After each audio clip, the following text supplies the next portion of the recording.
அனைவருக்கும் வணக்கம். எமது ஆரம்ப வகுப்பை நாம் தொடர்வோம். இன்று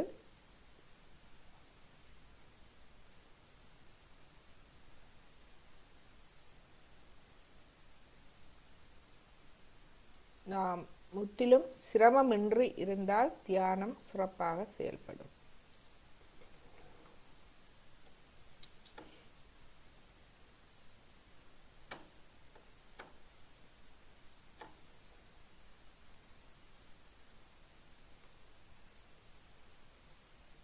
நாம் முற்றிலும் சிரமமின்றி இருப்பதற்கு தேவையான அனைத்தும் எமக்குள் இருக்கின்றது.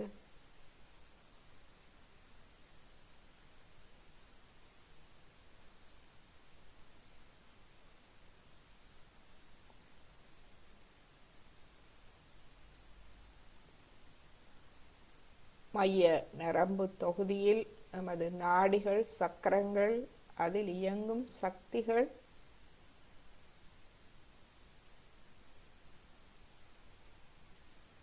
எமக்கு அந்த நிலைக்கு நாம் சிரமமின்றி அந்த தியான நிலைக்கு சென்று எம்மை முழுமையாக வளம்படுத்தி கொள்ள தேவையான அனைத்தும் எமது மைய நரம்பு தொகுதியில் சூட்சும சரீரத்தில் இருக்கின்றது.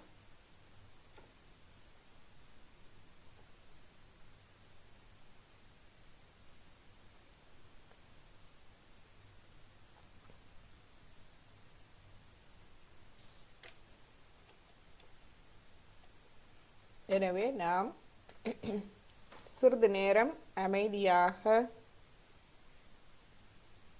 எமது தியான நிலைக்கு செல்லுவோம்.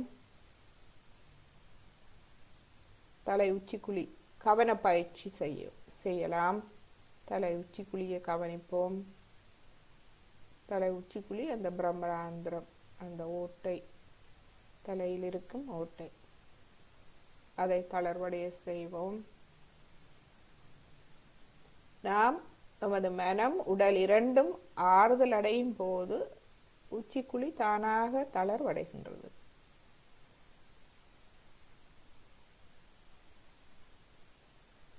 அதன் சற்று கீழ் எமது இருதய பீடம், அதன் கீழ் சஹஸ்ராரம் 1000 நரம்புகளின் முடிவிடம்.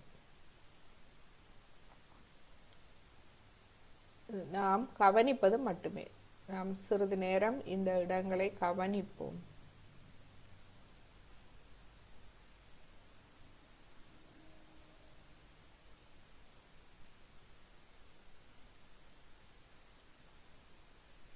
சுழுமுனை நாடி, அது நமது நடு முள்ளந்தண்டு, தலை உச்சியிலிருந்து முள்ளந்தண்டு அடிப்பாகம் வரை இருக்கும் சுழுமுனை நாடியை கவனிப்போம். நமது சுவாசத்தை கவனிப்போம். நமது கவனம் மெதுவாக சுவாசத்தோடு அமைதியடைய செய்வோம்.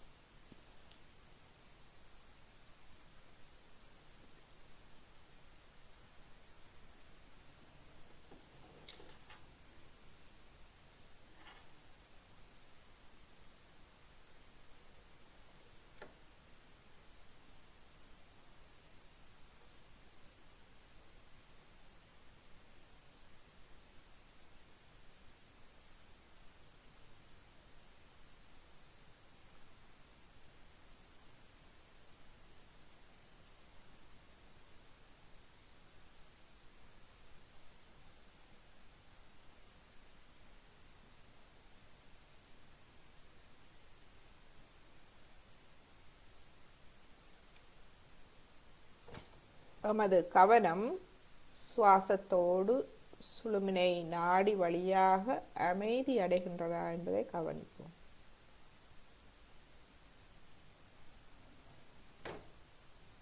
எமது மனம், உடல் இரண்டும் அமைதியாக தளர்ந்த நிலையில் நாம் வைத்திருப்போம்.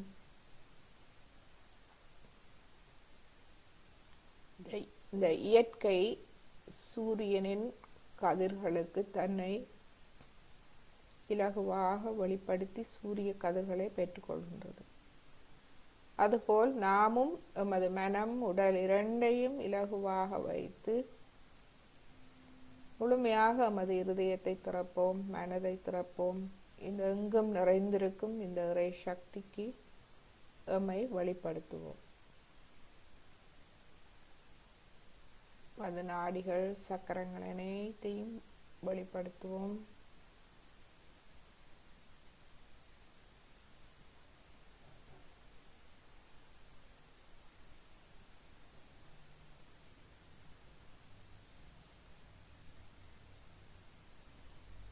கள்ளம் கபடம் சூதுவாது ஒளிவு மறைவு இல்லாது இந்த எங்கும் நிறைந்திருக்கும் இந்த இறை சக்திக்கு எம்மை வெளிப்படுத்துவோம்.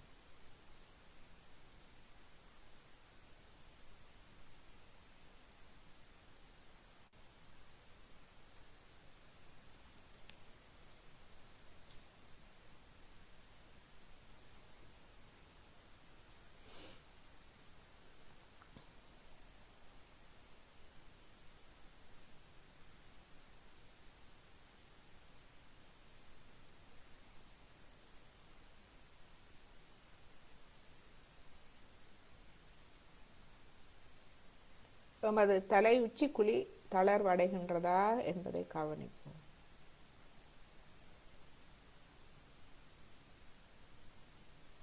அங்கு சூடாகவா குளிர்ச்சியாகவா இருக்கின்றது என்பதை கவனிப்போம்.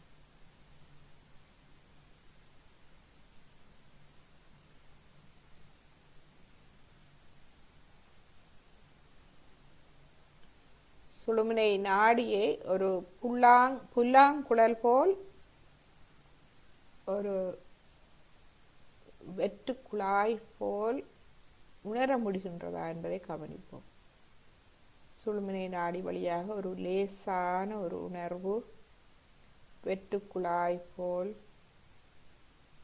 நீங்கள் புல்லாங்குழலை பார்த்தீங்கள் என்றால் ஒரு எளிமையான வெற்று கருவி, ஒரு குழல், உள்ளுக்குள் ஒன்றும் இல்லை. மற்றும் அது அந்த புல்லாங்குழலை வாசிக்கும் பாண்டித்யம் பெற்ற ஒரு இசை சங்கீத வித்துவான் அதை எடுத்து அவர் வாசிப்பார், அழகான இசையை உருவாக்குவார். புல்லாங்குழல் ஒன்றும் செய்வதில்லை, அவர் அந்த வித்துவானை வாசிக்க விட்டுவிடுகிறது. அதே போலேயே நாமும் நமது சுழுமுனை நாடி வழியாக நமது சக்கரங்கள் அனைத்தையும் நாம் லேசாக அமைதியாக வெளிப்படுத்துவோம். இந்த எங்கும் நிறைந்திருக்கும் தெய்வீக சக்திக்கு அது நமக்குள் வேலை செய்ய நாம் விட்டு விடுவோம்.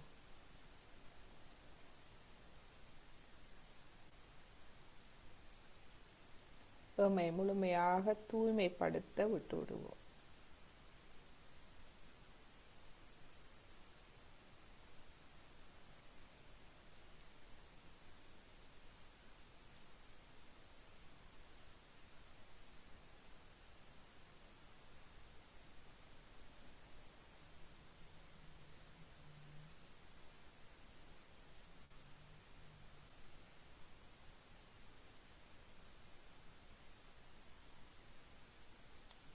தலை உச்சி குழியில் ஒரு தளர்வை உணர முடிகின்றதா, அமைதியை உணர முடிகின்றதா? எமது வலது கையை தலை உச்சி குழியில் வைப்போம்.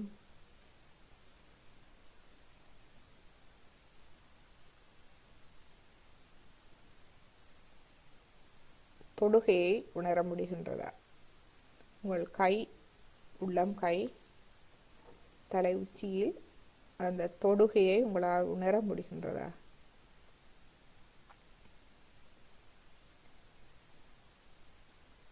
சூடாகவா குளிர்ச்சியாகவா இருக்கின்றது?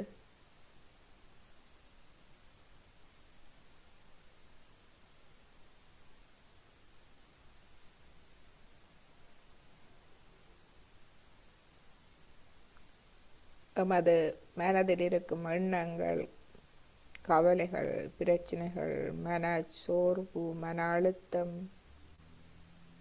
அனைத்தையும் நாம்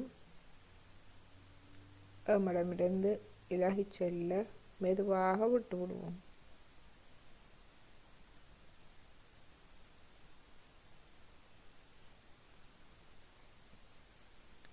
நான் ஒரு தூய ஆத்மா.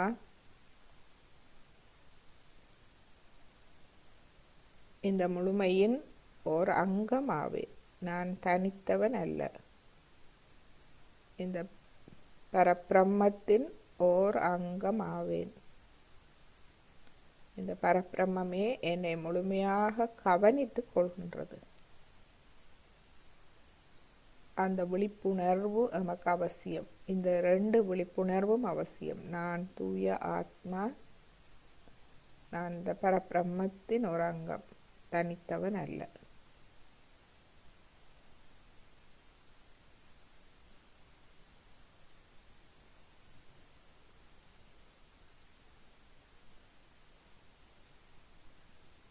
எம்மை முழுமையாக வெளிப்படுத்துவோம். மனதில், இதயத்தில் என்ன பிரச்சனைகள் இருக்கின்றதோ, எண்ணங்கள் இருக்கின்றதோ, அவை அனைத்தையும் நாம் சரணாகதி செய்து விடுவோம்.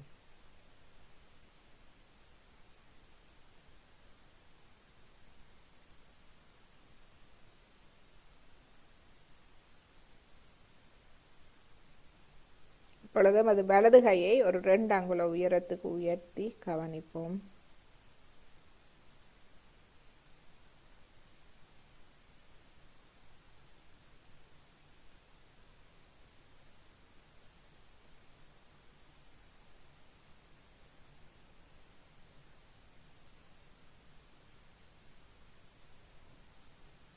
இப்பொழுது வலது கையை கீழே கொண்டு வந்து இடது கையால் கவனியுங்கள். முதலில் தலை உச்சியில் வையுங்கள். என்ன உணர்கின்றோம் என்பதை கவனிப்போம். பின்பு ஒரு 2 அங்குல உயரத்துக்கு கையை தலை உச்சியில் உயர்த்தி நாம் கவனிப்போம்.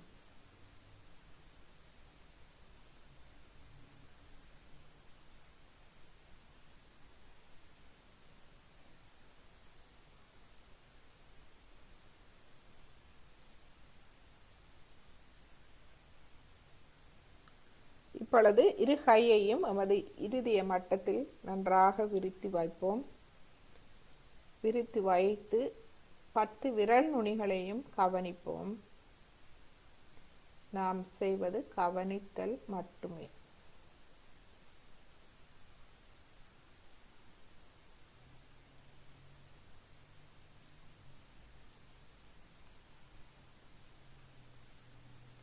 இந்த 10 விரல் நுனிகளிலும் என்ன உணர்கின்றோம்?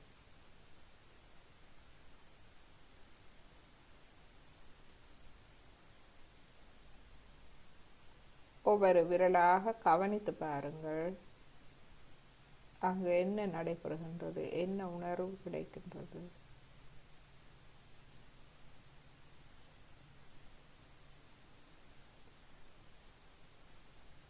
உள்ளம் கையில் என்ன உணரக்கூடியதாக இருக்கின்றது?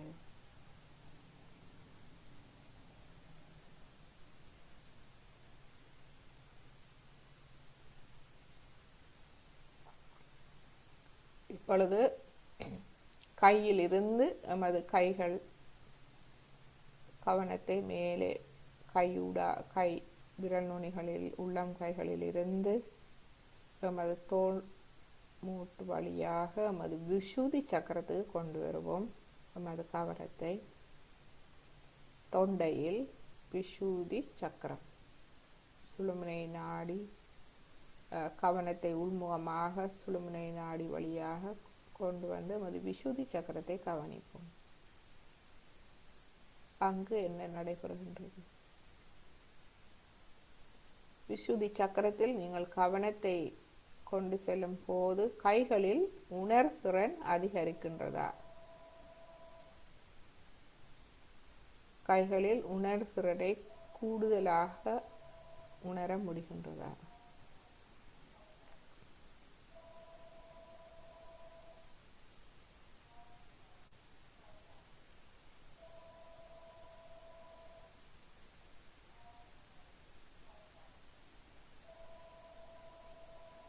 குண்டலினி தாயே, எனது விஷூதி சக்கரத்துக்கு வாருங்கள்.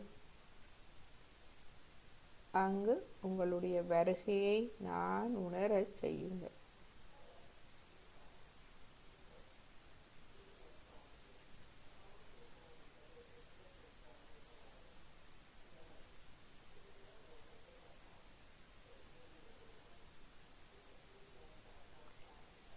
எமது சுவாசத்தை சுழுமுனை நாடியில் எமது கவனத்தோடு அமைதியடைய செய்து சிறிது நேரம் எமது விஷூதி சக்கரத்தை நாம் கவனிப்போம்.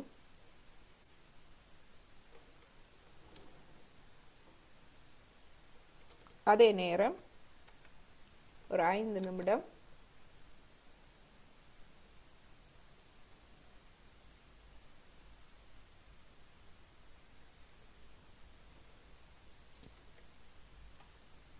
ஒரு இசையையும் கேட்போம்.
அம்மா நீங்க மியூட்ல இருக்கிறீங்களம்மா?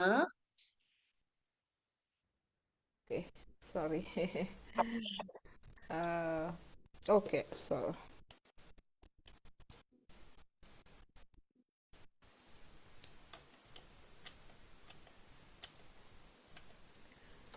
ஓகே, ஸோ இந்த புல்லாங்குழல் இசையும் நாம் கேட்டோம். ஸோ இந்த இசை எம்மை அமைதிப்படுத்தி இருக்கும், எமது நரம்புகள் சக்கரங்களை தளர்வடைய செய்திருக்கும். முக்கியமாக தலை உச்சியில் இருக்கும் நரம்புகள் தளர்வடைந்து நாம் ஒரு லேசான ஒரு தியான நிலைக்கு செல்ல இந்த இசை உதவுகின்றது. மற்றும் ஒரு உண்மை தத்துவம் இதில் நாம் பார்க்கின்றோம். புல்லாங்குழல் ஒன்றும் செய்வதில்லை. அந்த சங்கீத வித்துவானே அதிலிருந்து இசையை உருவாக்குகின்றார். ஸோ புல்லாங்குழலின் முக்கியத்துவம் என்ன? புல்லாங்குழல் இல்லாமல் அந்த சங்கீத வித்வானால் அவருடைய திறமை, இசை கலையை, இசை திறமையை வெளிப்படுத்த முடியாது. அவருக்கு ஒரு கருவி அவசியம், புல்லாங்குழல். அதுபோலே நாமும் தெய்வீகத்தின் கருவிகள். இந்த தெய்வீக சக்தி எங்கும் நிறைந்திருக்கிறது, அனைவருக்கும் கிடைக்கின்றது, பொதுவாக அனைவருக்கும் சமமாக கிடைக்கின்றது. எமது கருவி சரியாக இருந்தால் அது சரியாக வெளிப்படும்.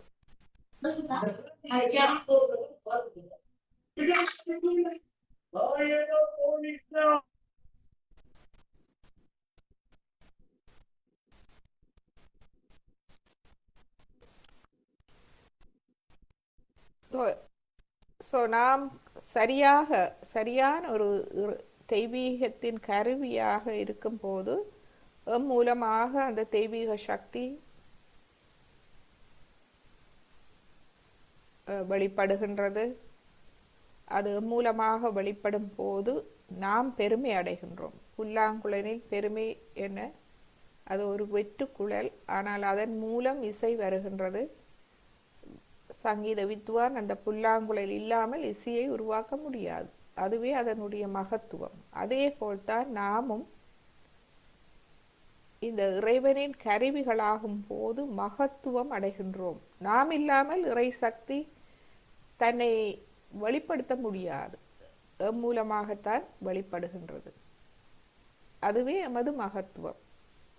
நாம் இந்த பரபிரம்மத்தின் ஓர் அங்கம், இந்த பரபிரம்மத்தை வெளிப்படுத்தும் ஒரு அங்கம் ஆகின்றோம், ஒரு கருவி ஆகின்றோம். இந்த தெய்வீக சக்தி எமது 7 சக்கரங்கள், நாடிகள் மூலமாக எமக்குள்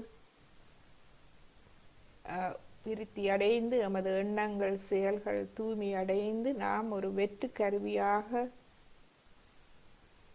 அந்த தெய்வீக சக்தி வெளிப்பட ஒரு சிறந்த கருவியாக மாறுகின்றோம்.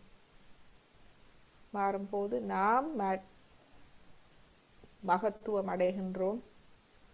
எம்மை சூழ உள்ளவர்கள் பயனடைகின்றார்கள். குடும்பம், சமூகம், நாடு என்ற அனைத்தும் பயன் அடைகின்றது. ஸோ இப்பொழுது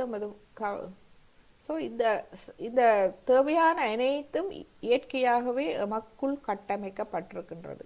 இந்த சூட்சும சரீரத்தில், அதாவது புல்லாங்குழல் ஒரு மூங்கிலில் இருந்து சரியான இடத்தில் துளைகள் போட்டு அதை செய்கின்றார்கள்.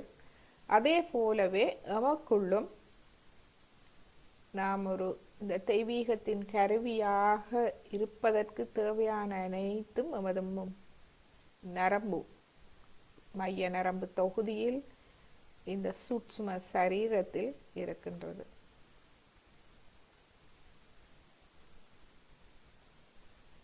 ஸோ எம்மை ஒரு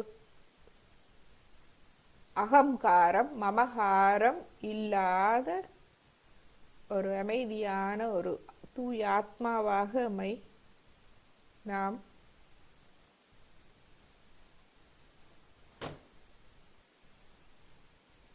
முன்னேற்றிக் கொள்வோம். அதுவே எமது தூய விருப்பமாக இருக்க வேண்டும்.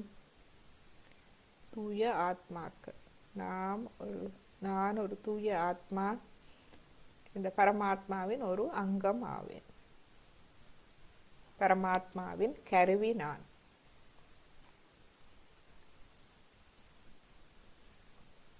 மூலாதார சக்கரத்தில் சிறிது கவனத்தை வைப்போம். கள்ளம், கபடம், சூதுவாது, ஒளிவு மறைவு இல்லாத தூய்மையான குழந்தை உள்ளம். பாரபட்சம் இல்லாத தூய்மையான நேர்மையான அறிவு. இது எமது அனைத்து மனக்குழப்பத்தையும் அகற்றி எம்மை அமைதியடைய செய்கின்றது. அனைத்து சக்கரங்களையும் பலப்படுத்துகின்றது இந்த பண்பு, மூலாதாரத்தின் பண்பு. இதுவாக தியான நிலையில் எமது கவனத்தை சுவாதிஸ்தானத்துக்கு எடுத்து செல்லுவோம். சுவாதிஸ்தானத்தில் நாம் கேட்போம், எமக்கு உண்மையான விருப்பத்தையும் ஆக்கப்பூர்வமான ஞானத்தையும் நாம் வேண்டிக் கொள்வோம்.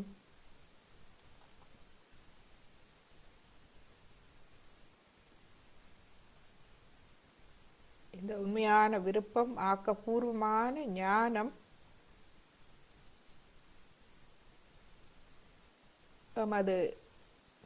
எமக்குள் இருக்கும் நல்ல திறன்களை வெளிப்படுத்த உதவுகின்றது. எமது திறன்கள் வெளிப்படுகின்றது. கல்வியில், வாழ்க்கையில், வேலையிடங்களில் எங்கு சென்றாலும் நாம் மிகவும் சிறப்படைந்தவர்களாக மாற இது உதவுகின்றது. இந்த அமைதி நிலை எம்மை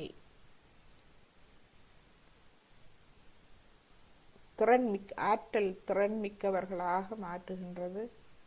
அது மட்டுமல்ல, அமைதியை உருவாக்கும் திறன் நமக்கு வருகின்றது. எங்கும் அமைதியை நிலைநாட்டும் திறன் நமக்குள்ளும் வெளியிலும். எனவே இங்கு நாம் ஒரு கலைஞனாக மாறுகின்றோம். படைப்பாற்றல், அமைதியை உருவாக்கும் ஆற்றல் நமக்கு வந்து சேருகின்றது. ஏனென்றால் நாம் வேண்டாதவற்றை எம்மிடமிருந்து அகற்றி விடுகின்றோம். ஒரு சிற்பி சிலை வடிக்கும் கலைஞன் போல் வேண்டாதவற்றை நாம் அகற்றி விடுகின்றோம். அன்பு நிறைந்த கலைஞர்களாக நாம் மாறுகின்றோம். நாம் கவனிக்கும் முன்பு மற்றவர்கள் அதை எம்மில் கவனிக்க ஆரம்பிப்பார்கள். மெதுவாக கவனத்தை நாபி சக்கரத்துக்கு கொண்டு செல்வோம். நாபி சக்கரத்தை கவனியுங்கள். நமது வயிற்று பகுதியில் இருக்கின்றது. எமது உலக வாழ்வில் நாம் இந்த உலகத்தில் வாழ்கின்றோம். உலக வாழ்வில் அமைதியும் மன நிறைவும்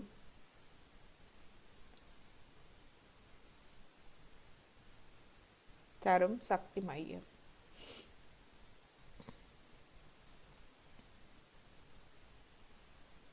இதில் நாம் பிரார்த்திப்போம், தாயே, என்னை திருப்தி அடையுமாறு செய்யுங்கள். எனக்கு நிறைவான வாழ்க்கையை தாருங்கள். அமைதியான நிறைவான வாழ்க்கை. அது மட்டுமல்ல, அதை நாம் மற்றவர்களோடு பகிரும் தாராள மனத்தையும் எனக்கு தந்தரலும்.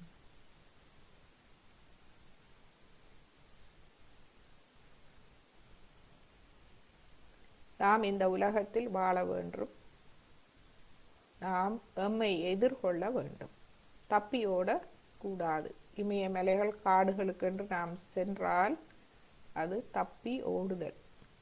உலகை எதிர்கொள்ள முடியாது தப்பி ஓடுதல். இங்கிருந்து கொண்டே நாம் உலகை அன்போடு எதிர்கொள்ளலாம். அதற்கான சரியான ஞானத்தை, அறிவை நாம் பெற்றுவிட்டோம் என்றால் அது இலகுவாகின்றது.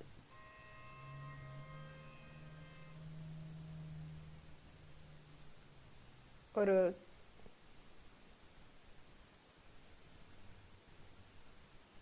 நீங்கள் இயற்கையை பார்த்தீர்கள் என்றால் இயற்கை தப்பி ஓடுவதில்லை. அங்கேயே இருந்து தன்னை எதிர்கொள்கின்றது. மரங்களை நீங்கள் பார்த்தீர்கள் என்றால் வளர்ந்த இடத்திலேயே என்ன தடை வந்தாலும் அதற்கேற்ற மாதிரி அவை வளர்ந்து சூரிய ஒளியை பெற்று பூக்கள் மலர்ந்து காய்த்து அந்த இயற்கையில் தன்னை செழிப்படைய செய்கின்றது.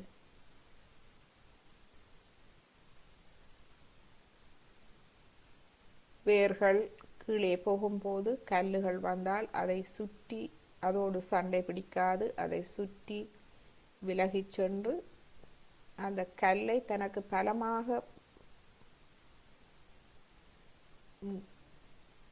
பலமாக்கிக் கொள்கின்றது. அது பூமியில் நிமிர்ந்து வளர்வதற்கு தேவையான ஆதாரத்தை உறுதியை பெற்றுக்கொள்கின்றது.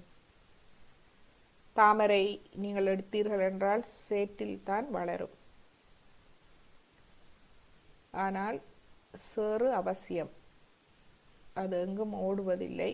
அந்த துர்நாற்றம் வீசும் சேற்றில் வளர்ந்து மேல் நோக்கி நீரையும் எதிர்கொண்டு மேல் நோக்கி வளர்ந்து இலைகளை அந்த குளம் அந்த சேற்று முழுவதும் பரப்பி அதை அழகுபடுத்துகின்றது. பூக்கள் மலர்ந்து அந்த சேற்றின் நறுமணத்தை போக்கி நல்ல வாசனையை உருவாக்கி அழகையும் நல்ல நறுமணத்தையும் தருகின்றது. அதே போல்தான் நாமும்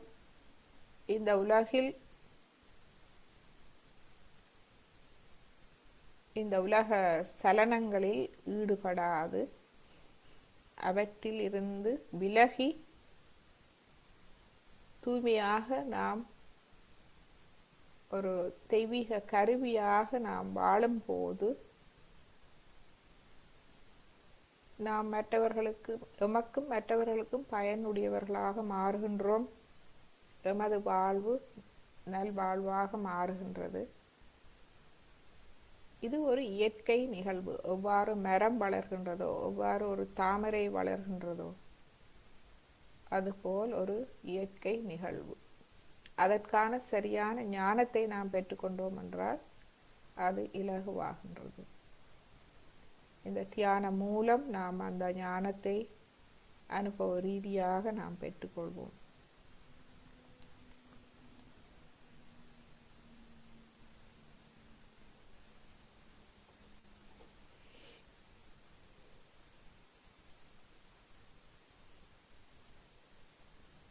அது பவசாகரம்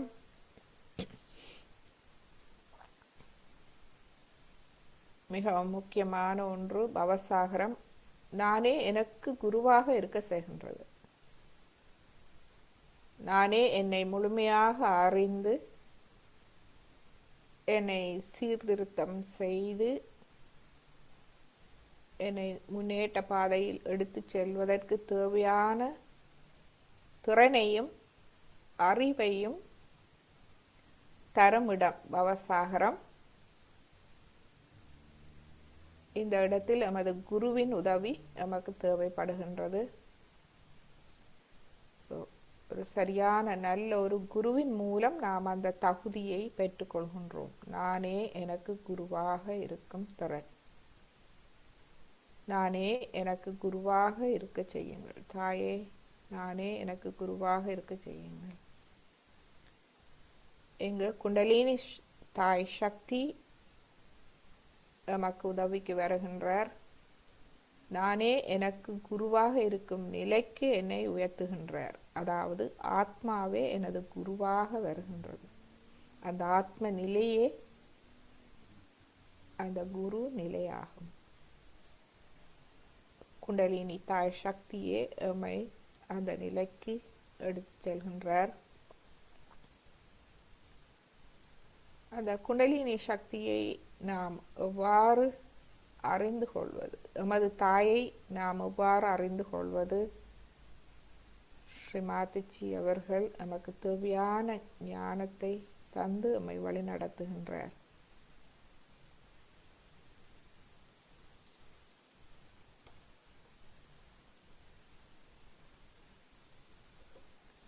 அதன் பின்பு நாம் இருதய சக்கரம் பார்த்தோம். இருதயத்தில் தியானிப்போம் சிறிது நேரம். இருதயமே எமது முக்கிய உறுப்பாகும். எமது உடலில் இருக்கும் இருதயம், இடது இருதயம், ஆத்மா இருக்கும் இடம். இந்த இருதயத்தில் குருதி எமது உடல் முழுவதும் சென்று எமது உடல் முழுவதையும் பலப்படுத்துகின்றது. ஆத்மா எமது முழு உடலையும் கவனித்துக் கொள்கின்றது. இந்த உறுப்பு இருதயம் மிகவும் முக்கியமான ஒன்று.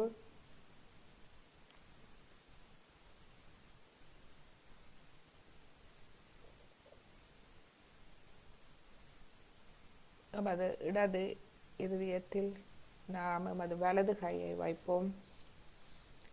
இங்கே பிரார்த்திப்போம். தாயே, எனது இருதயத்தை அன்பால் நிரப்பி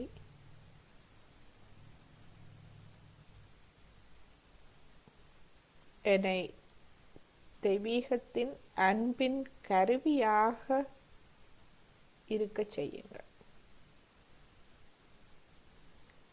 தாயே, எனது இருதயத்தை உங்கள் அன்பால் நிரப்பி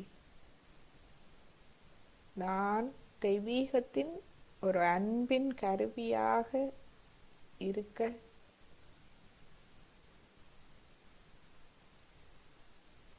எனக்கு திறனையும் அறிவையும் தாருங்கள்.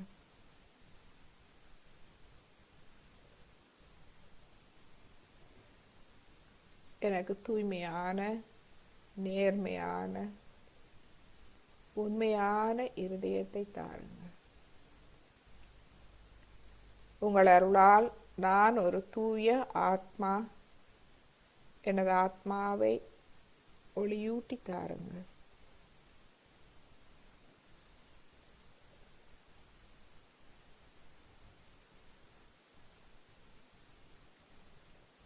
இந்த இருதயம் மூலமாக நாம் பிரார்த்திக்கும்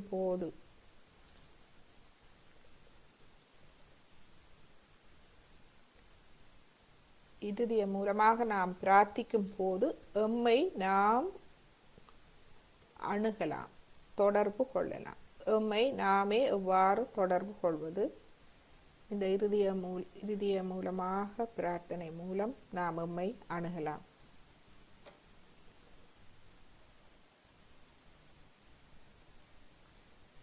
கடந்த வகுப்பில் நாம் பார்த்தோம், எமது இருதயத்திலிருந்து நாம் பிரார்த்திக்க வேண்டும். எமது பிரார்த்தனைகள், இதயபூர்வமாக வெளிவரும் பிரார்த்தனைகள் அனைத்தும் மந்திர சக்தி வாய்ந்தவை. அதிர்வு தரும் எந்த எண்ணமும் ஒரு மந்திரமாகும். எனவே இந்த இதயபூர்வமான பிரார்த்தனைகள் அனைத்தும் மந்திரங்கள். இந்த மந்திரங்கள் மூலமாக, இந்த எண்ணங்கள், இந்த பிரார்த்தனைகள் மூலமாக நாம் எம்மை அணுகும் போது நாம் தூய்மை அடைகின்றோம். கேட்க வேண்டும். கேட்கும் போது நமக்கு அது கிடைக்கின்றது. தூய்மையோடு கேட்கும் போது. ஆத்ம விழிப்புணர்வு பெற்ற பின்பு நம் பிரார்த்தனைகள் அனைத்துக்கும் நமக்கு பலன் கிடைக்கின்றது. ஏனென்றால் அவை சென்றடைகின்றது, நமது குண்டலினி தாய்க்கு சென்றடைகின்றது. தெய்வீகம் அதன் மூலமாக தெய்வீகத்துக்கு சென்றடைகின்றது. இதுவே எமது இருதய சக்கரத்தின் மகிமையாகும்.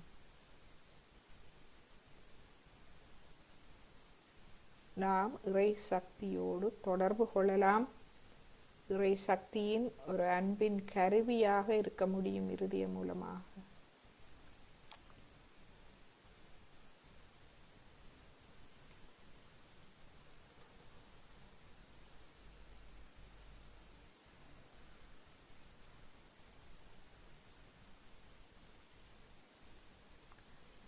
இப்பொழுது இன்று நாம் விசூதி சக்கரத்தில் கவனத்தை வைப்போம். நமது தொண்டை பகுதி.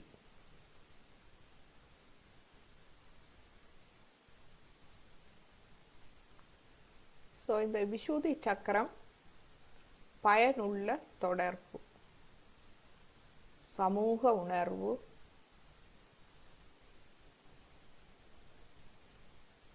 இந்த பயனுள்ள தொடர்பு எனும் போது கம்யூனிகேஷன், நாம் மற்றவர்களோடு எவ்வாறு தொடர்பு கொள்கின்றோம், இயற்கையோடு தொடர்பு, மற்றவர்களோடு தொடர்பு, அதோடு இந்த இறை சக்தியோடு எவ்வாறு தொடர்பு கொள்கின்றோம். இந்த விசூதி சக்கரமே அந்த தொடர்பை நமக்கு ஏற்படுத்தி தருகின்றது. இந்த தொடர்பு கொள்வதற்கு நாம் ஒரு அமைதியானவர்களாக இருக்க வேண்டும்.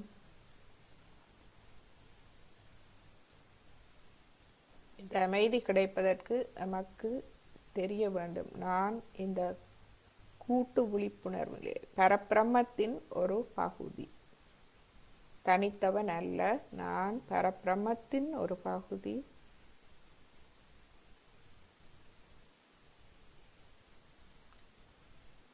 இந்த உண்மை எம்மை அமைதிப்படுத்துகின்றது, எம்மை பற்றற்ற சாட்சி நிலைக்கு எடுத்து செல்கின்றது. இந்த உலகில் பற்றில்லாத ஒரு சாட்சி பாவ நிலைக்கு எம்மை எடுத்து செல்கின்றது. இதுவே எமது விசூதி சக்கரத்தின் நிலையாகும், பற்றற்ற சாட்சி நிலை, பரபிரம்மத்தின் ஓர் அங்கம் என்பதை உணர்தல். இந்த நிலையில் நாம் எமது விசூதி சக்கரம் மூலம் எமது ஆத்மாவை வெளிப்படுத்துகின்றோம். நாம் பேசும் போது மற்றவர்கள் தமது ஆத்மாவை உணரும்படியாக பண்பாக பணிவாக பேசும் நிலை நமக்கு கிடைக்கின்றது. இதனால் நாம் எமது உறவுகள், மற்றவர்களோடான உறவுகள் மேன்மை அடைகின்றது, தூய்மை அடைகின்றது.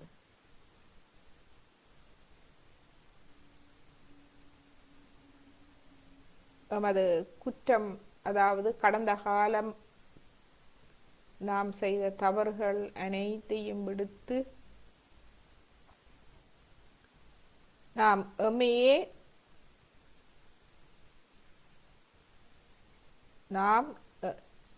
எம்மை நாமே திருத்தி நல்வழிப்படுத்தும் திறனும் அறிவும் நமக்கு கிடைக்கின்றது. சுயமரியாதை வருகின்றது. அது எமது சுயமரியாதை. மற்றும் நாம் மற்றவர்களை மதிக்கும் திறன் நமக்கு வருகின்றது.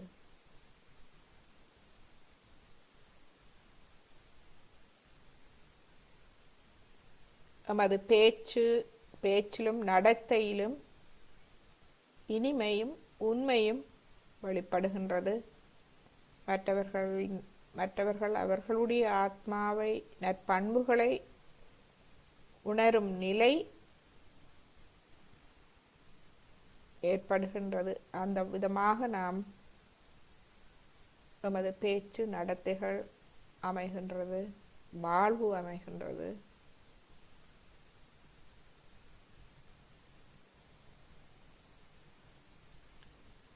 இந்த பேச்சு மூலமாக நாம் உண்மையை வெளிப்படுத்தும் போது, உண்மை சில நேரங்களில் கடினமானதாக இருக்கும். ஆனாலும் இந்த விசூதி திறன் மூலமாக அந்த உண்மைகளை நாம் நகைச்சுவையாக, வேடிக்கையாக அவற்றை நாம் வெளிப்படுத்தி மற்றவர்கள் அவர்களுடைய ஆத்மாவை உணரச் செய்யலாம். இதுவே எமது விசூதி சக்கரத்தின் பண்பாகும்.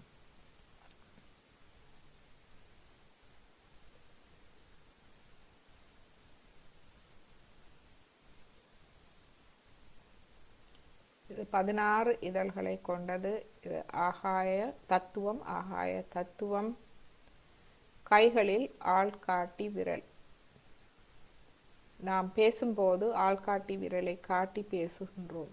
அதனால்தான் அந்த இயற்கையாகவே எமக்கு ஆள்காட்டி விரலை நாம் நீட்டி பேசுகின்றோம். இதுவே எமது விசுதி சக்கரத்தின் நரம்புகள் முடியும் இடம் கைகளில். கால்களில் இரண்டாவது விரல் விசுதி சக்கரம். தலையில் மேல் நெற்றி பகுதி, அதாவது தலை மயிர் உச்சி பிரியும் இடம் விசுதி சக்கரத்தின் இருப்பிடம்.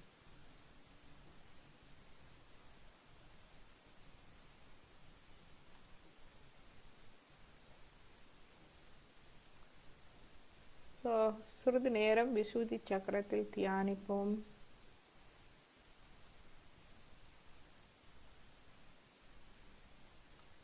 விசுதி சக்கரத்தில் நாம் அனைத்து ஆத்மாவின் அனைத்து நற்பண்புகளையும் அங்கு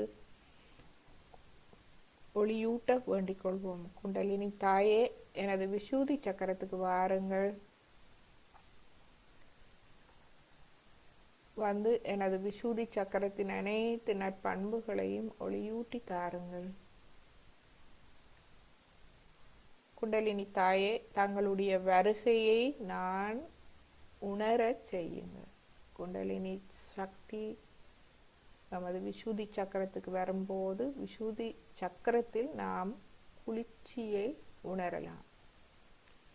சுத்திகரிப்பு நிகழ்ந்தால் ஒரு வெப்பம் வெளியேறும்.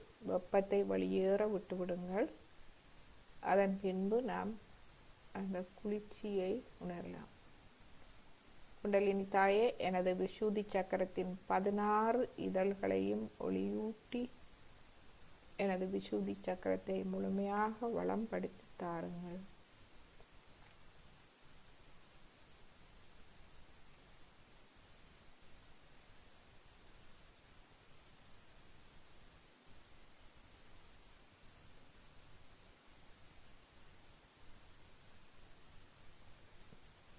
எனக்கு சாட்சி பாவ நிலையை தந்தருளுங்கள்.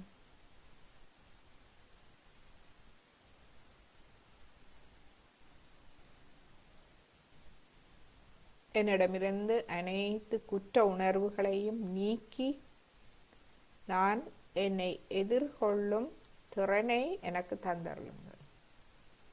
குற்றம் செய்தால் அவை அனைத்தும் முடிந்து விட்டது, கடந்த காலம். ஆனால் இனிமேல் நான் என்னை எதிர்நோக்குவேன். என் பிழைகளை நான் அறிந்து என்னை சீர்திருத்தி என்னை வழி நடத்துவேன். நான் சுயமரியாதையோடு நடந்து கொள்வேன். அதேபோல் மற்றவர்களையும் நான் மதிப்பேன்.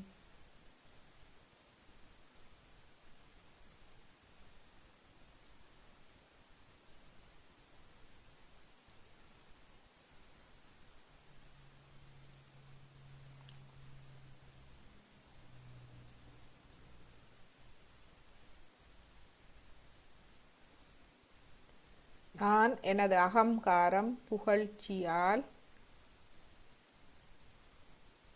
தலைக்கணம் கொள்ள மாட்டேன். அதே நேரம் மற்றவர்கள் எனக்கு தீங்கிழைத்தாலோ என்னை விமர்சனம் செய்தாலோ நான் அதனால் சோர்வடைய மாட்டேன். ஏனென்றால் நான் ஒரு தூய ஆத்மா, பரமாத்மாவின், அதாவது இந்த பரபிரம்மத்தின் ஒரு அங்கம். அதுவே எனது கண்ணியம், மேன்மை, சுயமரியாதை. எனவே எந்த புகழ்ச்சியோ எந்த இகழ்ச்சியோ என்னை பாதிக்காது. இதுவே சாட்சி பாவ நிலை.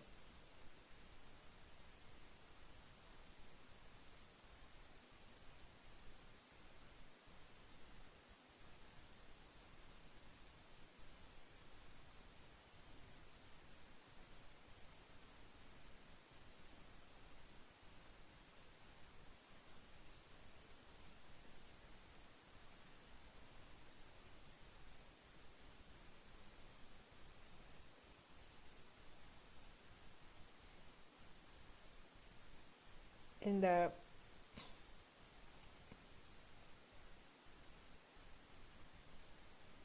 இந்த விசுதி சக்கரம் எமது ஐம்புலன்களுக்கும் சக்தி கொடுக்கின்றது. ஐம்புலன்கள் நமக்கு தெரியும், கண், காது, மூக்கு, சுவை, உணர்வுகள் அனைத்துக்கும் சக்தி கொடுப்பது எமது விசுதி சக்கரம். எனவே இந்த ஐம்புலன்களாலும் நாம் தொடர்பு கொள்ளுவதும் தூய்மையாக இருக்க வேண்டும். நாம் எமது ஆத்மாவை உணர்வதோடு மற்றவர்களும் அவர்களது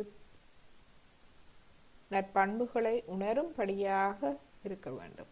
எமது ஐம்புலன்களை தூய்மைப்படுத்துகிறது எமது விசுதி சக்கரம்.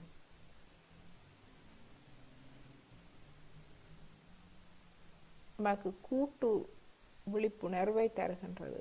நான் பரபிரம்மத்தின் ஒரு அங்கம் எனும் போது மற்றவர்களும் ஒரு அங்கமாகின்றார்கள், ஒரு முழுமையின் அங்கமாகின்றார்கள்.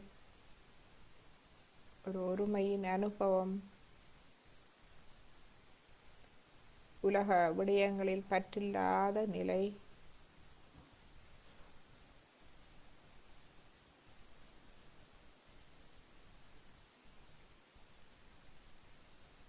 எனவே எமது விசுதி சக்கரத்தை நாம் பாதுகாத்து கொள்ளுவோம். மிக முக்கியமான ஒரு சக்கரம்.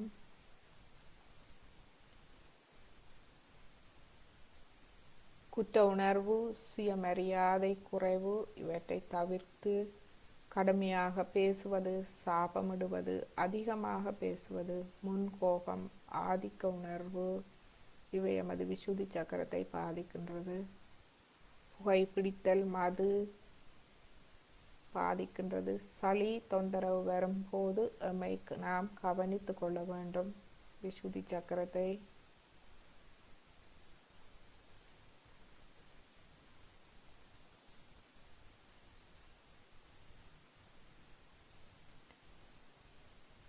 குற்ற உணர்வை குறைத்து எமது உறவுகளை நாம் பேண வேண்டும்.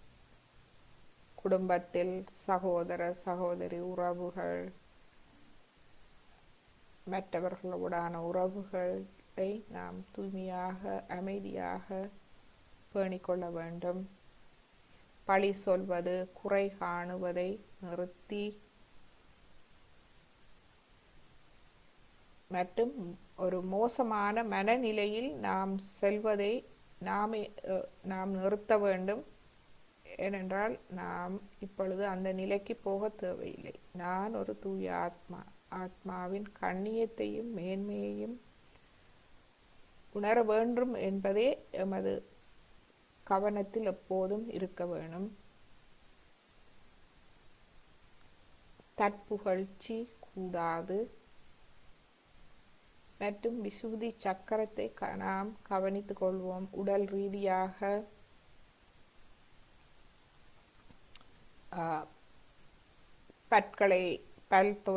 பற்களை நன்றாக சுத்தம் செய்து இரவு நேரங்களில் படுக்கைக்கு முன்பு உப்பு நீரால் வாய் கொப்பளித்து தொண்டையையும் கொப்பளிப்பது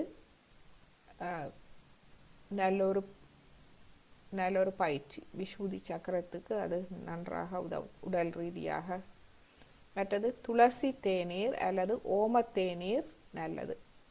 கொஞ்சம் சூடாக குடிக்கும் போது அது விசுதி சக்கரத்தை வளம்படுத்துகின்றது. நாசி துவாரங்கள், மூச்சுக்குழல் என்பவற்றை நாம் துப்புரவாக வைத்திருக்கலாம். அந்த ஓமத்தை எரித்து வரும் புகையை நாம் உள்ளுழுப்பதன் மூலம் சளி காய்ச்சல் வரும்போது இவை நமது விசுதியை சரி செய்வதற்கு உதவுகின்றது.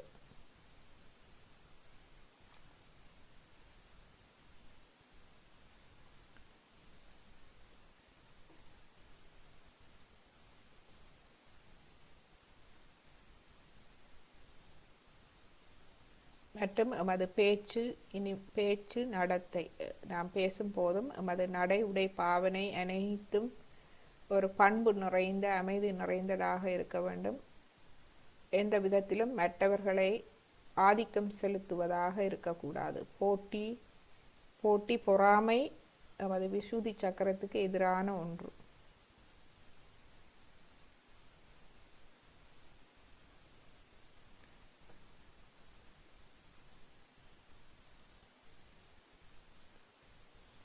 ஸ்ரீ மாதாஜியின் ஒரு உரை, இந்த உலகம் பரம்பொருளாக இருந்தால் நீங்களும் அதில் ஒரு பகுதி என்பதை நீங்கள் புரிந்து கொள்ள வேண்டும்.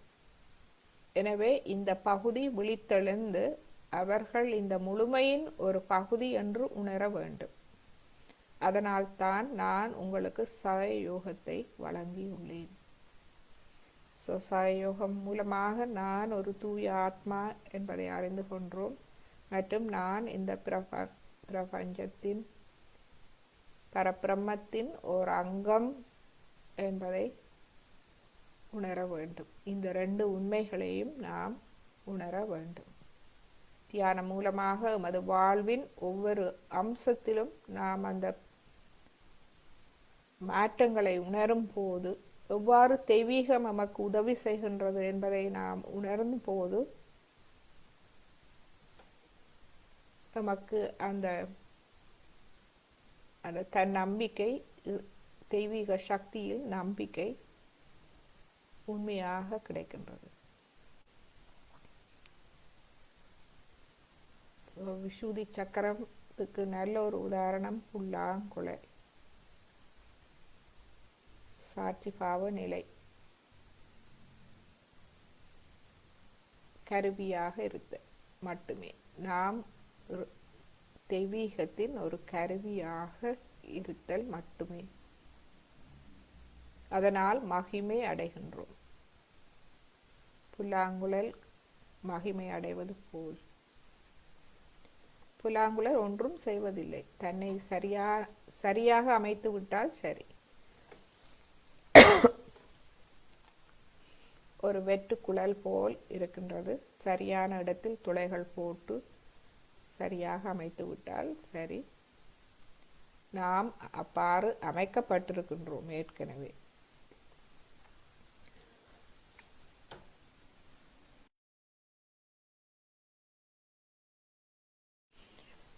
நாமும் ஒரு வெற்று கருவி போல், அகங்காரம் மமகாரம் இல்லாது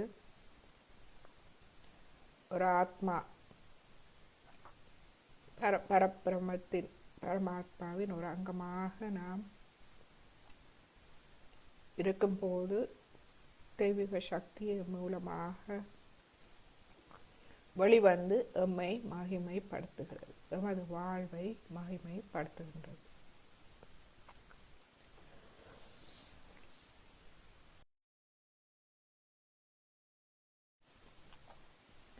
இந்த படத்தை பார்த்தீர்கள் என்றால் விசுதி சக்கரத்துக்கு நல்ல ஒரு உதாரணம். கூட்டமைப்பு, இணக்கம், மற்ற மனித குலத்தோடு இணங்கி ஒருமித்து வாழும் திறன். நாம் தனித்தனியாக இருக்கும்போது எதையுமே அடைய முடியாது. கூட்டாக இலகுவாக அடையலாம்.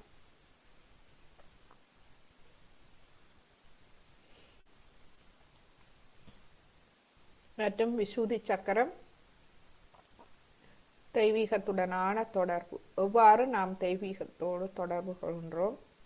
இந்த அன்பு சக்தி, நுண்ணதிர்வுகள், குளிர்ந்த நுண்ணதிர்வுகள். அதை அதிகரிப்பதும் நமது விசுதி சக்கரத்தின் பண்பாகும்.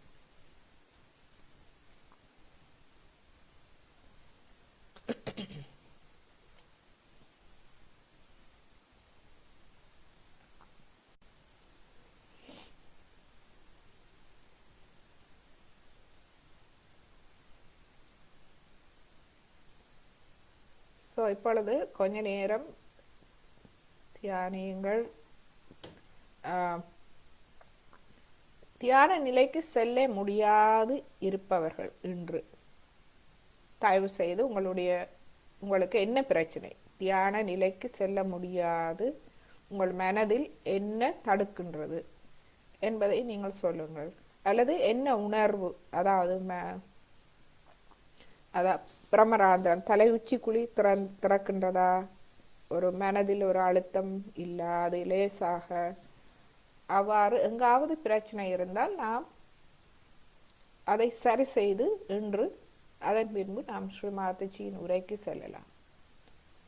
கடந்த காலத்தில் ஏதாவது பிரச்சனைகள் உங்களை பாதிக்கின்றதா, அல்லது எதிர்காலத்தை பற்றி ஏதும் கவலைகள் உங்களை பாதிக்கின்றதா? பிள்ளைகளுடைய கவலை, உங்களுடைய கவலை, வேலை தளத்தில் பிரச்சனை, அது உங்கள் மனதை குடைந்து கொண்டிருக்கின்றதா? எதுவானாலும் சொல்லுங்கள். இவை அனைத்தும் தற்காலிகமானவை. எனவே அவற்றை சரி செய்து நாம் செல்ல வேண்டும். கூட்டாக செய்யும் போது அது இலகுவாகின்றது. எனவே அனைவரும் நீங்கள் அன்மியூட் பண்ணி கதையுங்கள். நான் ஒரு பிரச்சனை இல்லையே, எல்லா தியான நிலையில் இருக்க முடிந்தால் அவர்கள் நீங்கள் தியான நிலையை தொடருங்கள். மற்றவர்கள் சொல்லுங்கள் ஒரு 2 நிமிடம்.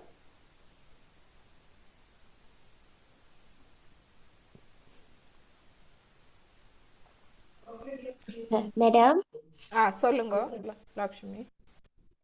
தியான நிலையில கொஞ்ச தூரம் போனோன்னு தூக்கம் வருதே. ஓகே, அது உங்களுடைய இடது நாடி பிரச்சனை. ஓகே, இடது நாடி. ஸோ இப்போ இடது நாடியை நாம் கொஞ்சம் சுத்திகரிப்போம். சரியா? ஓகே,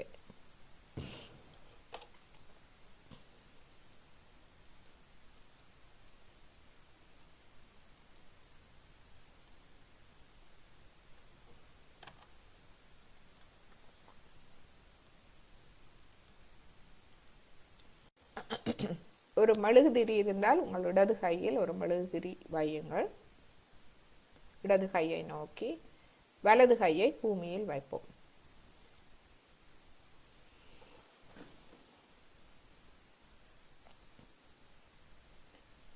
இங்கு பிரார்த்திப்போம். தாயே, எனது இடது நாடியில் இருக்கும் அனைத்து எதிர்மறை சக்திகளையும் பூமி தத்துவத்தால் அகற்றி விடுங்கள். இடது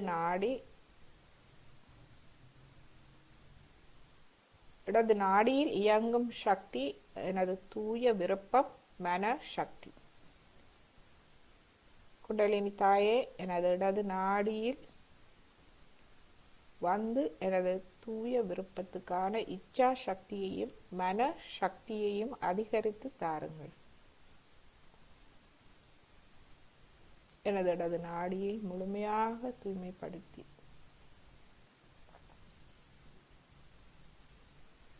உண்மையான விருப்பம் அவசியம். இதயபூர்வமாக கேட்க வேண்டும்.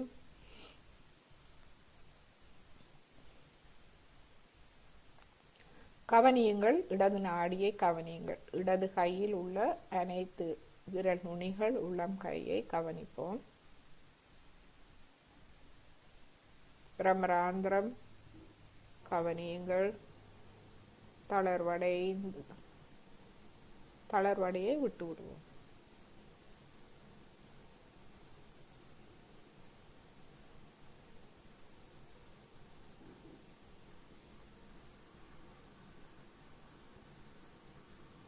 இடது உள்ளம் கையில் என்ன உணர்கின்றீர்கள் என்று கவனியுங்கள். பிரமராந்திரத்தில் என்ன உணர்கின்றீர்கள்? வலது கையில் என்ன உணர்கின்றீர்கள்?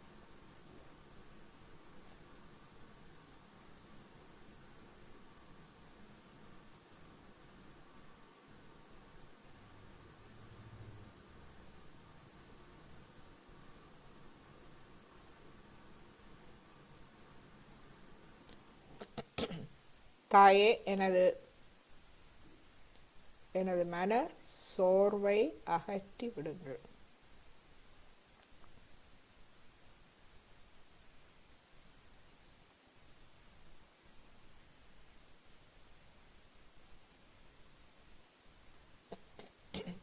மன சோர்வு வருவது அது சாதாரணமானது. நாள் முழுக்க நாம் வேலை செய்து பல இடங்களுக்கு போய் வருகிறோம், வேலைத்தளம் போய் வருகின்றோம்.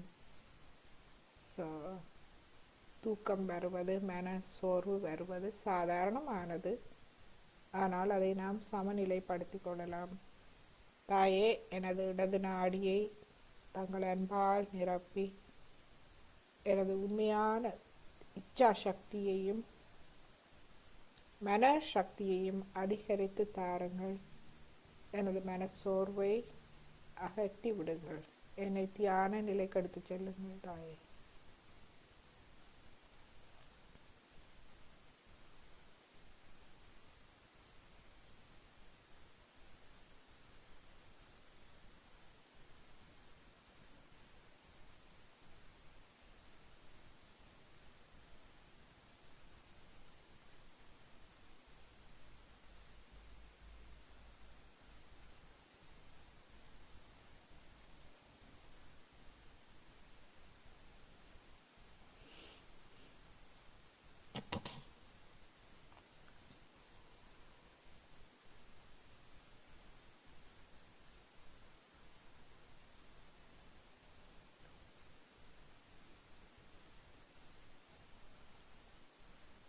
இப்போ எப்படி இருக்குது?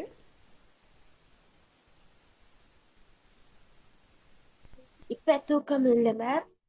ரெண்டு கையிலயுமே சின்ன ஒரு குளிர்ச்சிய கண்ட ஒரு இதமான ஒரு குளிர்ச்சி. அதான் அவ்வளவுதான் அவ்வளவுதான்.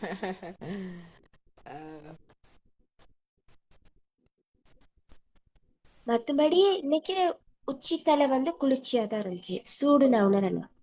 Very good, very good. இன்னைக்கு ஊற்றுக்குழாயில நல்லா நான் தலைய தண்ணியில புடிச்சதுதான் அந்த சூடெல்லாம் இறங்கிருச்சு போல, அப்படிதான் நினைக்கிறேன். அதுல கொஞ்சம் தடுமை. ஓகே.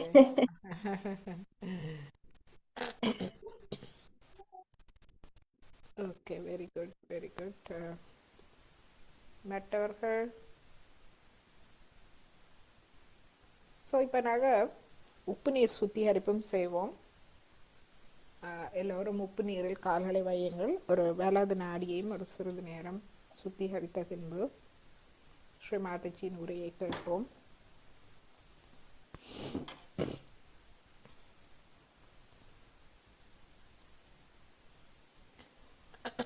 வலது கை மடியில், இடது கை ஆகாயத்தை நோக்கி வைப்போம். தாயே, எனது வலது நாடியை முழுமையாக தூய்மைப்படுத்தி தாருங்கள். வலது நாடியில் உள்ள அனைத்து எதிர்மறை சக்திகளையும் ஆகாய தத்துவம் மூலமாக முழுமையாக வெளியேற்றி விடுங்கள் தாயே.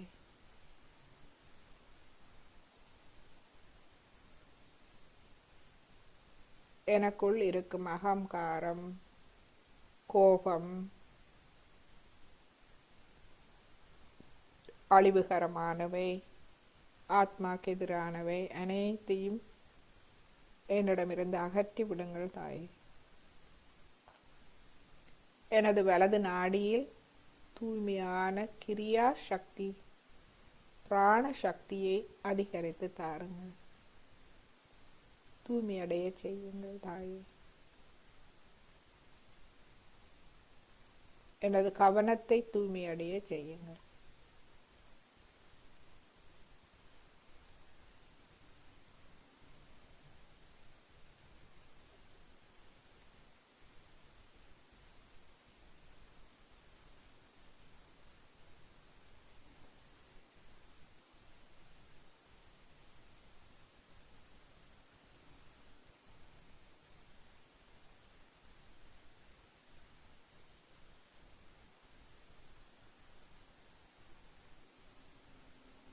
நமது வலது கை விரல் நுனிகள் உள்ளம் கையை அவதானிப்போம். பிரமராந்திரம் தளர்வடைந்து திறந்த நிலையில் இருக்க வேண்டும். இடது கையையும் அவதானிப்போம். 5 விரல் நுனிகளும் ஆகாயத்தை நோக்கி வைப்போம். இடது கை.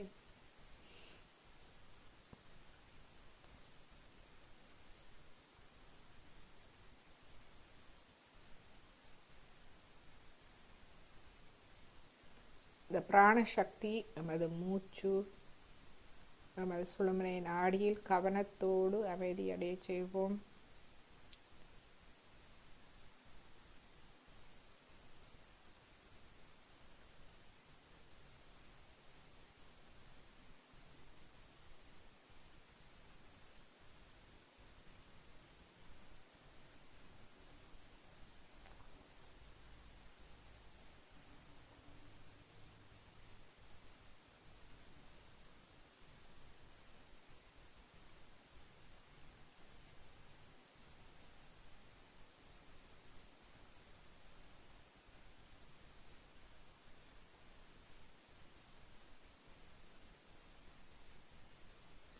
பிரமராந்திரம் வழியாக குண்டலினி சக்தியின் வெளிப்பாட்டை உணர முடிகின்றதா?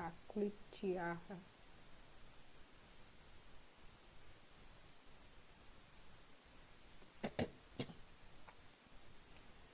இப்பொழுது எமது இடது கையை எமது கல்லீரலில் வைப்போம். சிறிது நேரம் எமது கல்லீரலில் வைப்போம். இதுவும் இது இருதயம் போல் எமது கல்லீரலும் மிகவும் முக்கியமான ஒரு அங்கம். எமது குருதியை சுத்திகரிப்பது, குருதியில் இருக்கும் நச்சு பொருட்களை வெளியேற்றி குருதியை சுத்திகரித்து உடல் முழுவதும் சுத்தமான குருதி செல்ல நமக்கு உதவுகின்றது.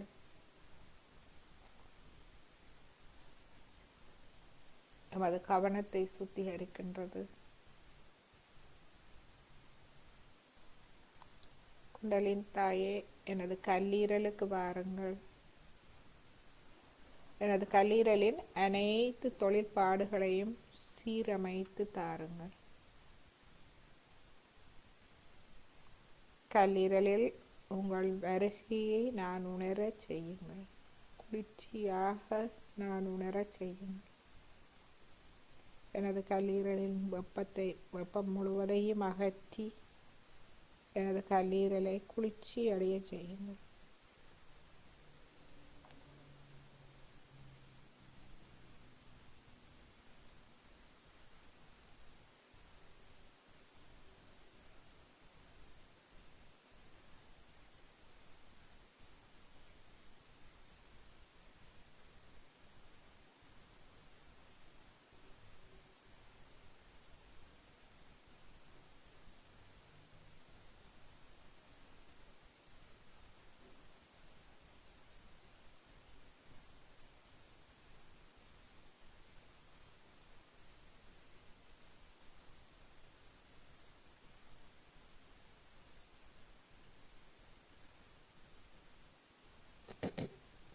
கல்லீரலில் குளிர்ச்சியை உணர முடிகின்றதா?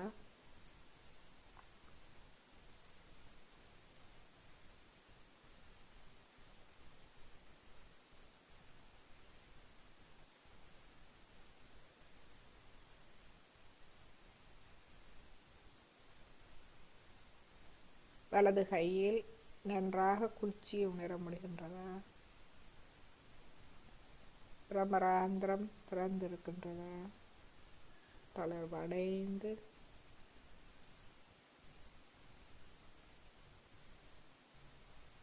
இந்த அமைதியான தியான நிலையில் நாம் ஸ்ரீ மாதாஜியின் ஒரு சிறிய உரையை கேட்போம். விசுதி சக்கரம் பற்றிய உரை.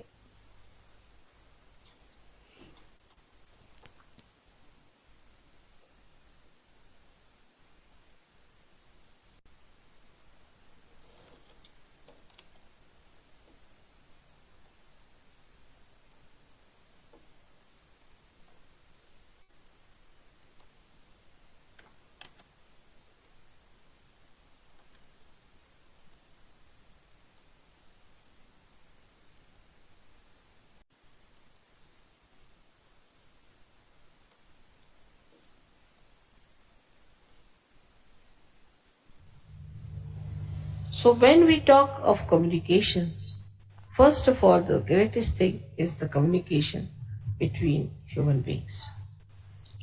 And when we have to think of the communication with the human beings, many people think that by aggression you will communicate better, which is not true. I mean, if somebody wants to get something out of someone, say, so you go there and just talk. I have to have, how can I do it? This, that. As it is, it's no. But if you are sweet and start talking sweetly, then 99% will definitely dissolve. So to dissolve people with sweetness, how to do it, that trick one has to learn.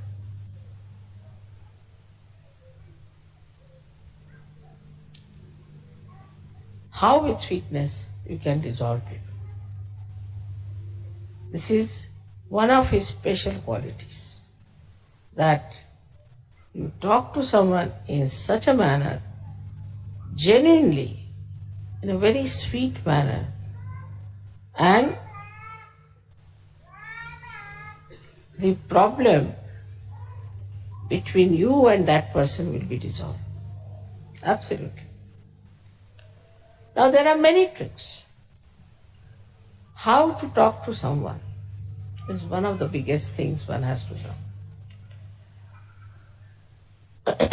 First of all, you must always show that you are less intelligent than another person.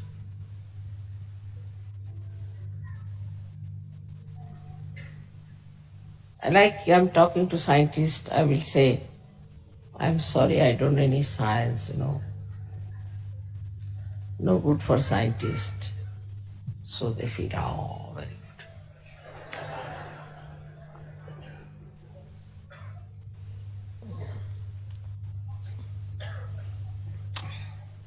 If you have to talk to some musician, you must say, I don't know any music. No, I've learned a little bit, but not much. Musician feels very happy. You may call it a pampering of the ego. You may call it. But there's no harm in saying that I am nothing compared to you. So the first trick is complete humility when you talk to another person. It's a sign of greatness. It's a sign of fulfillment. As the trees, when they are laden with fruits, they bend down. So the first of all, if you say, I am no one, I don't understand anything, but I would like to hear. This is first. First quality of communication is to be extremely humble about yourself. Another person should not know who you are. And there's a lot of fun in it. Say for example now, I can say about myself that my husband was very highly placed in India. I met a friend in Delhi. She was studying with me in school and in college. And she asked me, where do you live? I told her in Minabag, which was just a useless, small little place meant for very ordinary officers, because they had not allotted us any house or anything. So temporarily we were there. She said, what is your husband doing? I said, being so is some government servant. I didn't tell her. He came down. So he just looked at me, smiled. He said, do you know him? I said, he's my husband. She was shocked. He's your husband? Oh my God, why didn't you tell me? Immediately the whole thing changed. And she felt so ashamed of herself. She had started looking down upon me that I'm married to some clerk or someone or something.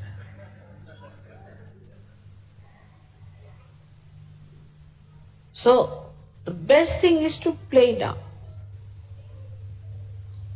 Play down everything. Now I know of certain surgeries, they say, oh, mother has given me such powers, I can do this, I can do that. This boastfulness is of no use.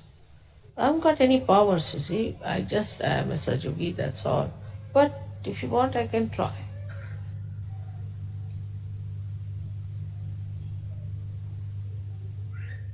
So, is to play down as much as you can. Practice this at home. First practice and then don't do it. So that is one of the greatest qualities of communication with others. Second thing, I think in the whole of Gita, if you read it, this one very important thing is Krodhat Vijayati Samoha.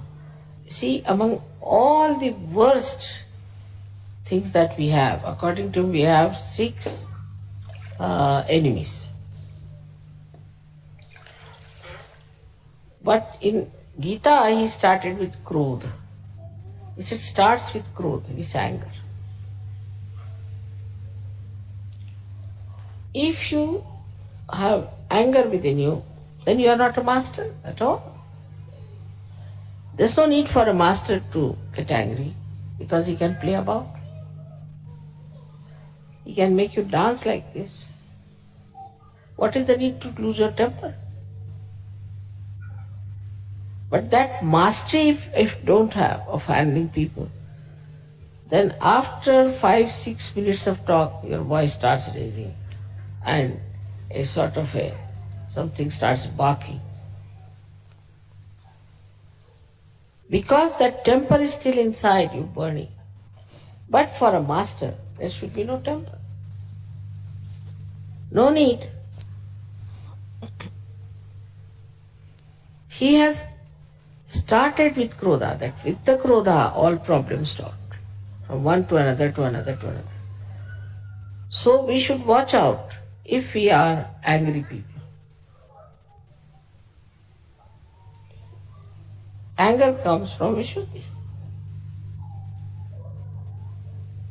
Starts from liver, Vishnu, but expressed through Vishuddhi.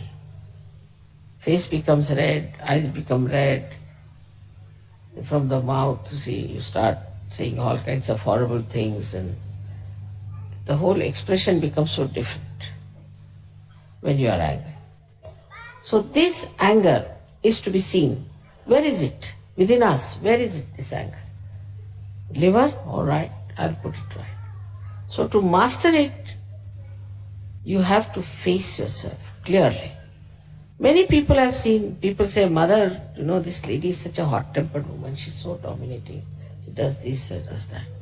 But if you tell her, no, I don't do that way. No, I'm very good. But how others are saying that? I don't know, but I'm very good. Finished.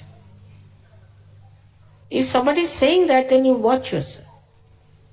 Do you get into tempers or not? Are you losing your temper? It's very easy to make it out and face. So the trick of the trade is to face yourself and see for yourself how much you're lacking. So first is humility, which should be genuine. And secondly is equanimity. No temper. There is no need to take to temper. At the most you can say, what are you doing? Why are you doing that way? Now if you do something, maybe something I might say which I do not like, so I don't want to say like that. At the most, up to that point is all right, that you should say that I dislike it. But not to go further with it. If you just stop at a point,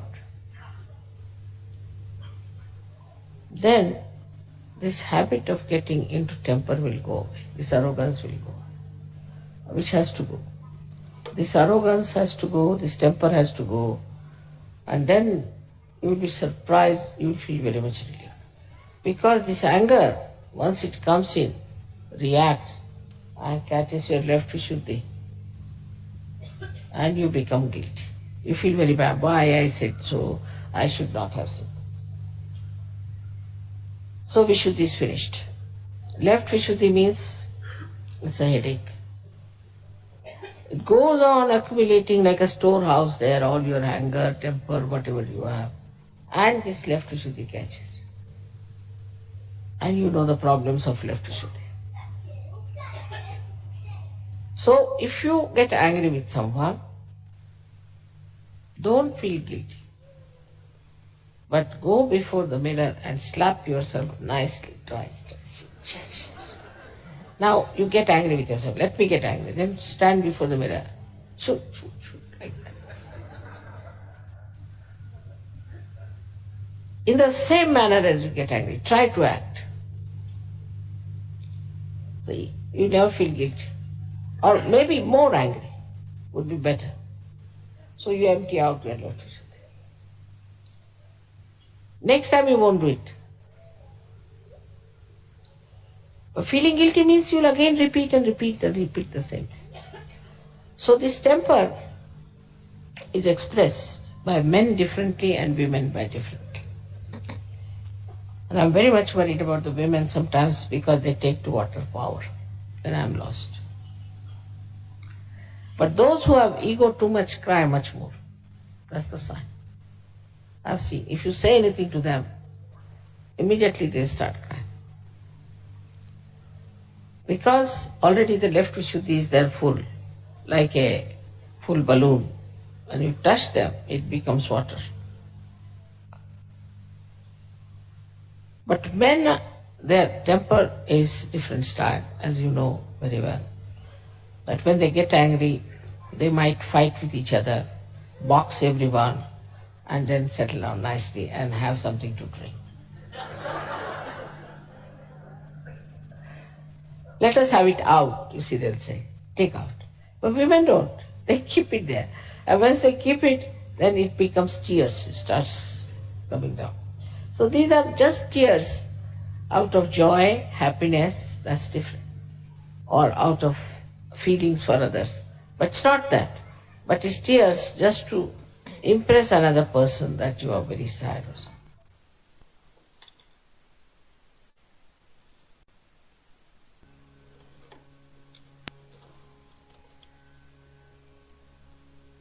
Shri Ganesh के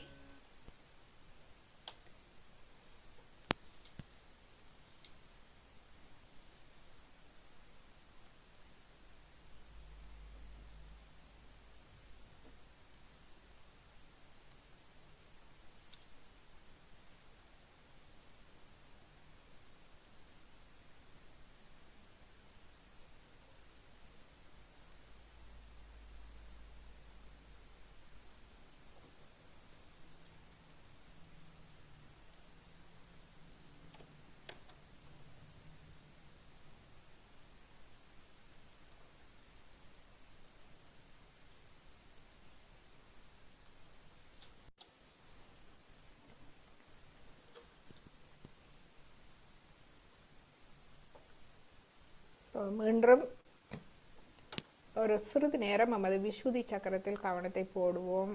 நடு விஷுதி சக்கரத்தில் நாம் பிரார்த்திப்போம். விஷுதி சக்கரம் நமது ஆத்ம ஆளுமையை நாம் வெளிப்படுத்தும் சக்கரம். எனவே கோபம், அந்த அதிகாரம் போன்றவை எமக்குள் இருந்தால் அவை விஷுதி சக்கரத்தால் வெளிப்படுகின்றது. எனவே நாம் விஷுதி சக்கரத்தை வளம்படுத்த வேண்டும். நமது நடு விஷுதி சக்கரத்தில் நாம் பிரார்த்திப்போம். தாயே, என்னை பற்றற்ற சாட்சி பாவ நிலையில் இருக்க செய்யுங்கள். எதிலும் பற்றில்லாது ஒரு சாட்சி பாவமாக பார்க்கும் நிலை. இவ்வாறு இருந்தால் கோபம் வராது, எதிர்வினை புரிய மாட்டோம் எதற்கும்.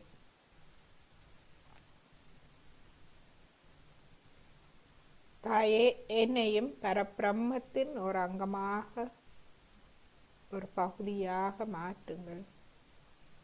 நான் அதை உணரச் செய்யுங்கள்.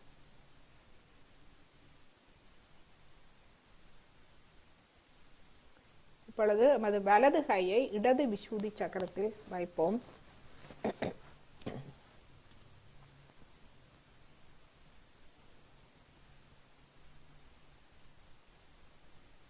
இடது விஷுதி குற்ற உணர்வு, நமது பிழைகளுக்காக நாம் பிழை விட்டால் பிறகு உணரும் போது ஒரு குற்ற உணர்வு வருகின்றது நமக்கு. அடைய நான் செய்து விட்டேனே, இந்த பிழையை தவறை செய்து விட்டேனே, முடிந்தது முடிந்து விட்டது. நாம் எம்மை எதிர்கொள்ள வேண்டும். எனவே நாம் சொல்லுவோம், தாயே, நான் எந்த குற்ற உணர்வோடும் இருக்கவில்லை. உங்கள் அருளால் நான் தூய ஆத்மாவாக இருக்கின்றேன். நான் என்னை எதிர்கொண்டு என்னை சீர்திருத்தி வளம்படுத்துவேன். என்னை நானே திருத்திக் கொள்வேன். அதுவே எனது சுயமரியாதை. மற்றவர்கள் என்னை திருத்த தேவையில்லை. நானே என்னை அறிந்து என்னை திருத்துவேன். ஏனென்றால் நான் ஒரு தூய ஆத்மா.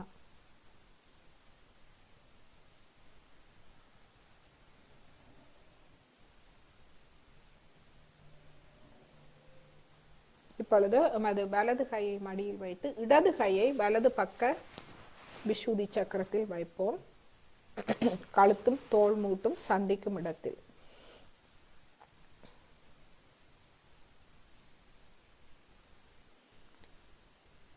வலது விசுதி எமது பேச்சு, நாம் பேசும் போதும் எமது நடை உடை பாவனைகள் அனைத்திலும் நாம் பண்புள்ளவர்களாக மாறுதல்.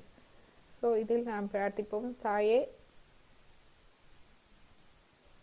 நீங்களே எனது இனிமையான வார்த்தைகளும் செயல்களுக்கும் காரணமாக இருக்கின்றீர்கள். குண்டலினிய சக்தி எமது விசுதி சக்கரத்தை வெளிப்படைய செய்யும் போது நமக்கு அந்த நற்குணங்கள் எமக்குள் வெளிப்பட ஆரம்பிக்கின்றது. எமது வார்த்தைகள் இனிமையாக வருகின்றது. எமது நடையுடைய பாவனை பண்பு நிறைந்ததாக வருகின்றது. தெய்வீக சக்தி எமக்குள் இருந்து வெளிப்படுகின்றது. தாயே, நீங்களே எனது இனிமையான வார்த்தைகளுக்கும் செயல்களுக்கும் காரணமாக இருக்கின்றீர்கள். எமது வலது நாடி இறை நம்பிக்கை. அந்த தெய்வீக சக்தியே இவை அனைத்துக்கும் காரணமாக இருக்கின்றது.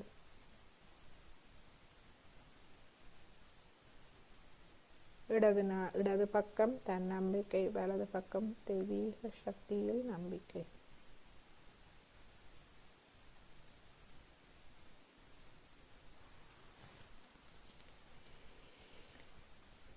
எமது விசுதி சக்கரத்தின் ஒரு பகுதி ஹம்சா சக்கரம் எமது நெத்தி புருவங்களுக்கு மத்தியில் கண்ணிமை நெற்கு நடுவில் இருக்கின்றது.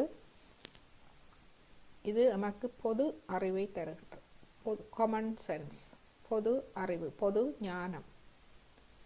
ஒருவருக்கு பொது அறிவு, பொது ஞானம் இருக்க வேண்டும். அந்த ஞானம் மூலம் சரிபிழை தெரிய வேண்டும். இதில் நாம் பிரார்த்திப்போம். தாயே, என்னை சீர்திருத்தம் செய்யவும், நானே என்னை சரிப்படுத்திக் கொள்ளும், நல்லது கெட்டது பகுத்தறியும் அந்த பொது ஞானத்தை எனக்கு தாருங்கள். பகுத்தறிவை எனக்கு தாருங்கள்.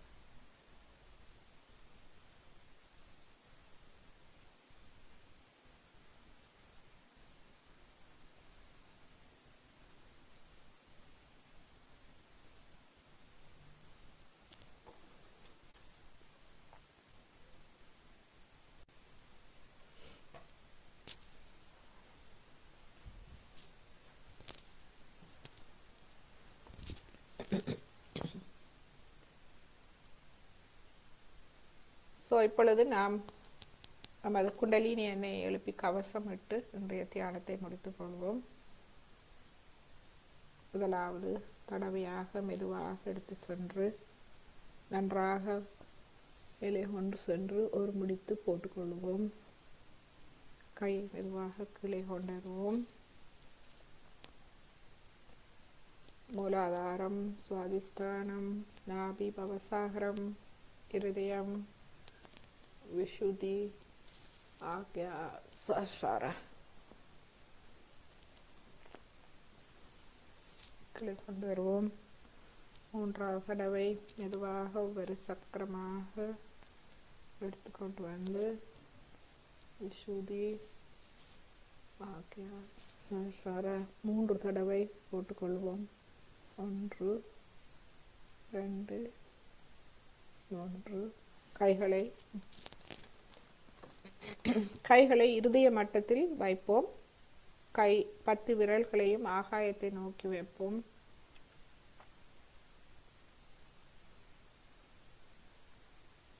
இன்று நாம்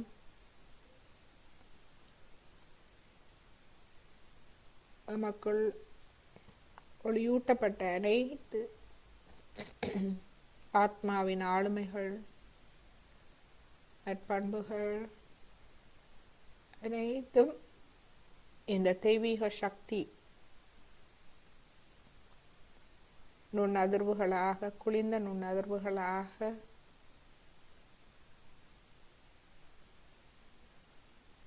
எம்மை சூழ பரவட்டும். அது மக்கும் மற்றவர்களுக்கும் நன்மையை தரட்டும். பிரார்த்தித்து இப்பொழுது நாம் கவசம் எடுத்துக்கொள்வோம். மூலாதாரம், சுவாதிஷ்டானம், நாபி, பவசாகரம், இருதயம், விஷுதி, ஆக்யா, சாஸ்வா. ஸோ கைகளை கூப்பி தலைவணங்கி இதயபூர்வமாக எமது குரு ஸ்ரீ மாதஜி அவர்களுக்கும் எமது அனந்த கோடி நன்றிகளை தெரிவித்து இன்றைய தியானத்தை முடித்துக்கொள்வோம். இப்பொழுது உங்களுடைய கேள்விகள், உங்களுடைய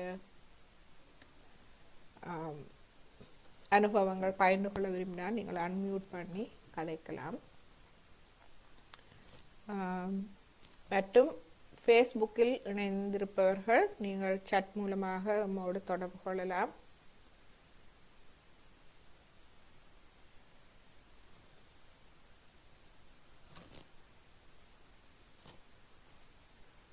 ஓகே, யாராவது அனுபவம் பகிர்ந்து கொள்ள போறீர்களா?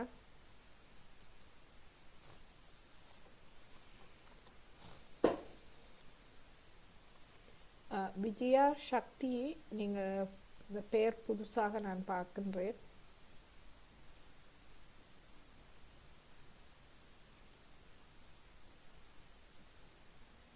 விஜயா சக்தி.